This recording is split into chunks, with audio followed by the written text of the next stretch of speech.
Alors, j'écoutais une émission justement ce dimanche matin à 9 heures et quelques talmudique, l'émission de Marcana Wapnin. On nous parlait de l'hébreu, enfin, des langues juives, l'hébreu, le yiddish, etc. Et je suis un peu obligé d'être un trouble-fête ici parce que euh, l'oralité, elle peut se perdre. Et il est très probable que l'hébreu tel qu'on le parle en Israël n'a pas grand-chose à voir oralement.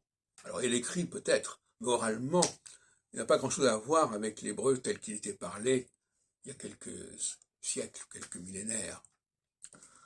Et donc en ce sens-là, l'hébreu resterait une langue morte quelque part. Une langue qui serait dans la continuité au niveau de l'écrit, mais pas de l'oral. Le grand avantage du français sur l'hébreu, c'est que l'oralité n'a jamais été interrompue. Et je pense même qu'on peut remonter indéfiniment dans ce domaine. Et l'écrit n'a jamais été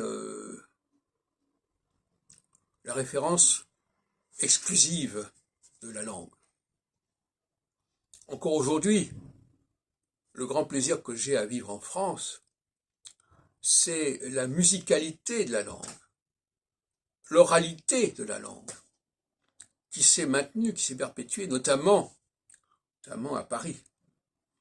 Parce que dans d'autres régions de France, malheureusement, l'écrit l'a emporté sur l'oral, et les gens parlent comme c'est écrit.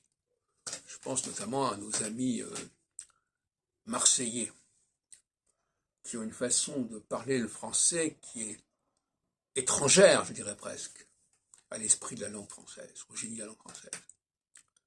Parce qu'ils ont appris, ils ne sont pas venus au français aussi tôt que les Parisiens, parce que le français c'est finalement une langue parisienne quelque part, et donc ils l'ont appris scolairement comme quelqu'un d'étranger apprend le français, et il l'apprend à travers la lecture, en pensant que c'est en s'appuyant sur l'écrit qu'il va pouvoir accéder à l'oralité. Ce qui est une grave erreur. Certes, il y a des codes de passage entre l'écrit et l'oral, mais ces codes ne sont pas formulés. Généralement, il y en a quelques-uns qui sont formulés, mais d'une manière générale, c'est pas comme ça que ça se passe. Et donc, par conséquent, il y a une sorte de leurre ici. C'est celui qui parle la langue avant de l'écrire, avant de savoir la lire, eh bien, quand il va la lire, ça ne va pas l'empêcher de continuer à parler comme il l'a appris, et non pas comme c'est marqué dans les livres.